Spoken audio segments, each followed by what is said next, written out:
Welcome friends, मैं आपके सामने गौरव मिगलानी। हम बात कर रहे हैं जीएसटी की, गुड्स एंड सर्विसेज टैक्स, जो गवर्नमेंट ने अभी कुछ टाइम पहले ही एप्लीकेबल किया है इंडिया में। उससे पहले डिफरेंट डिफरेंट टाइप के टैक्सेस अप्लाई हम करते थे, उनके अंडर में हमको टैक्स पे करना होता था। तो अभी उन सारे टैक्सेस को हटाकर क्या अप्लाई करा दिया गया है, GST, goods and service tax, one nation one tax. इसको हम एक एग्जाम्पल के थ्रू समझ लेते हैं। फॉर एग्जाम्पल, मान लीजिए आपका बर्थडे है। आपका बर्थडे है, आप चॉकलेट का पैकेट लेके अभी घर से निकले ही हो। आप मान लो स्कूल जा रहे हैं, चॉकलेट का पैकेट आपके हाथ में है। रास्ते में टिंकू और टिंकू की मदर आपको रास्ते में मिलते हैं। टिंकू ने आपको बर्थडे विश किया, तो आपने पैकेट में से एक चॉकलेट टिंकू को दे दी और दूसरी चॉकलेट उसकी मदर को दे दी। जैसे ही आप स्कूल पहुंचे तो आपने एक चॉकलेट गेट कीपर को भी दी, क्योंकि गेट कीपर को भी पता था कि मान लो आपका बर्थडे है।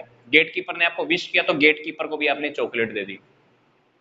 क्लास में गए तो आपकी क्लास टीचर ने अनाउंस कर दिया कि आपका बर्थडे है, तो सारे बच्चों को दो दो चॉकलेट बांटी गई, जिसमें टिंकू भी था। टिंकू को हालांकि पहले एक चॉकलेट मिल चुकी है, पर अभी टिंकू को फिर से चॉकलेट मिल गई। टिंकू को मतलब दो बार चॉकलेट मिल गई। आपका एक बेस्ट फ्रेंड है, मान लो वो क्लास से अब्सेंट है आज, पर उसको चॉकलेट नहीं मिल पाई। तो ये था मौजूदा जीएसटी से पहले का सिस्टम। टैक्सेस अलग अलग जगह पे बढ़ते थे। अगर मैं आपको यहाँ पे अगर लोकल लैंग्वेज में समझाऊं, यहाँ पे टिंकू की मदर, ऐसे समझ लीजिए कि आपने टिंकू की मदर को जो चॉकलेट दी है वो एक लोकल टैक्स है। ये जो अपने गेट कीपर को पे की चॉकलेट, वो कौन सा टैक्स है? Entry tax. क्लास में आपने चॉकलेट दी, मान लीजिए वो आपका सर्विस टैक्स। टिंकू को दोबारा चॉकलेट मिल गई, समझ लीजिए कि वो आपने उसको सरचार्ज पे किया है। बर्थडे आपका बिजनेस है और जो चॉकलेट पार्टी है आपने, वो समझ लीजिए कि आपका टैक्स है।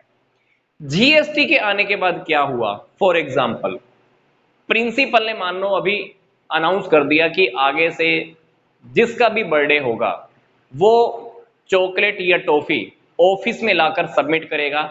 ऑफिस में आने के बाद हम सीधा ही क्लासेस में और टीचर को डिस्ट्रीब्यूट अपने आप कर देंगे।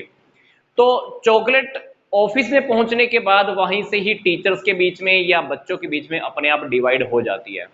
फायदा क्या होगा? इससे एक तो टाइम बच जाएगा और सब में चॉकलेट बराबर बराबर डिस्ट्रीब्यूट होने वाली है। पर इस सिस्टम से अभी चॉकलेट ऑफिस से बंटने लगी है, तो अभी टिंकू जैसे लोग जिनको दो बार चॉकलेट पहले मिलती थी, उन जैसे टिंकू जैसे लोगों को बहुत दिक्कत होती है और कुछ लोगों को मिल भी नहीं पाता है। तो जीएसटी के अंदर यही होता है। जीएसटी के अंदर आप एक ही जगह पर टैक्स पे करते हो और वहां से अलग अलग डिपार्टमेंट में अपने आप टैक्स बट जाता है। मतलब इतना टैक्स वहां जाना है, इतना टैक्स वहां जाना है।